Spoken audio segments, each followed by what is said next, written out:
शरद पवार आणि अजित पवार एकत्र येणार का अशा चर्चा पुन्हा एकदा सुरू झाल्या। त्याला कारण ठरलंय अजितदादांच्या मातोश्री आशा पवारांचं एक वक्तव्य। पवार कुटुंबानं एकत्र यायला हवं अशी इच्छा आशाताई पवारांनी व्यक्त केली आहे आणि त्यावरून पवार कुटुंब एकत्र येण्याच्या चर्चांना वेग आलाय। पाहूयात याविषयीचा हा रिपोर्ट। कितीतरी पिढ्या आम्ही एकत्र नांदतोय पवार कुटुंब। आम्ही सगळ्या सुखदुःखामध्ये सगळ्या अडचणींमध्ये आम्ही एकजीव होतो आणि अडचणीमध्ये होतो। जो जरी प्रत्यक्ष स्वतंत्रपणे इंडस्ट्री असेल, सामाजिक क्षेत्र असेल, आम्ही स्वतंत्रपणे काम करतो, पण शेवटी कुटुंब हे कुटुंब असतं। ती कुटुंबाची ताकद होती, ती परत एका ठिकाणी यावी असं सगळ्या महाराष्ट्राला वाटतं, तसं मलाही वाटतं। शरद पवार आणि अजित पवार एकत्र यावेत अशी इच्छा काही दिवसांपूर्वी रोहित पवारांच्या मातोश्री सुनंदा पवार यांनी व्यक्त केली होती। दोन्ही पवारांनी एकत्र यावं असं वाटणाऱ्या पवार कुटुंबातल्या त्या एकमेव व्यक्ती नाहीये। तर उपमुख्यमंत्री अजित पवारांच्या मातोश्री आशाताई पवारांचं मतही अगदी तसंच आहे। पवार कुटुंबानं पुन्हा एकत्र यावं असं साकडं आशाताई पवार यांनी पंढरपूरच्या पांडुरंगाला घातलंय। नववर्षाच्या निमित्तानं अजितदादांच्या मातोश्री पंढरपुरात पोहोचल्या आणि त्यांनी विठ्ठल रखुमाईचं दर्शन घेतलं।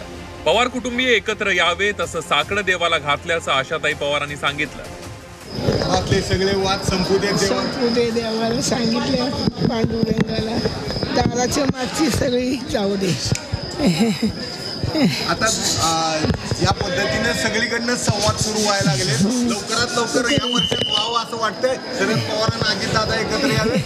हो पांडुरंगाला ऐकणार। हो ऐकणार। अजित पवारांची राष्ट्रवादी भाजप सोबत सत्तेत आहे, तर शरद पवारांचा राष्ट्रवादी पक्ष विरोधात बसलाय।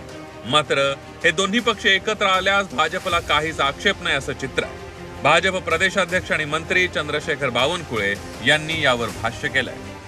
शरद पवार साहेब आणि अजित पवार साहेब यांच्याबद्दलचा निर्णय त्या दोघांनीच घ्यायचा आहे। भारतीय जनता पार्टीकडून ना असण्याचं काही कारण नाही आहे। त्या पक्षाने निर्णय करायचा आहे, त्यांच्या नेत्यांनी निर्णय करायचा आहे, त्यामुळे त्यांच्या निर्णयात मी काही बोलणे योग्य नाही। अजितदादांच्या राष्ट्रवादीचे नेते आणि मंत्री नरहरी झिरवाळ यांनीही पवार कुटुंबियांच्या एकत्र येण्याचं स्वागत केलंय। अजितदादांकडे अनेकदा अप्रत्यक्ष इच्छा व्यक्त केल्याचंही झिरवाळ यांनी सांगितलंय। पवार साहेबांचं कुटुंब ह्या बाबतीत एक आदर वेगळा आहे आणि त्याच दृष्टीनं इतरही लोक त्या ठिकाणी प्रार्थना करतात पांडुरंगाची। म्हणून ताईंनी जी काही प्रार्थना केली असेल, आम्ही सुद्धा ताईंच्याच विचाराचे आहोत, साहेबांच्या विचाराचे आहोत, दादाच्या विचाराचे आहोत। आता आम्ही महायुतीच्या विचाराचे आहोत।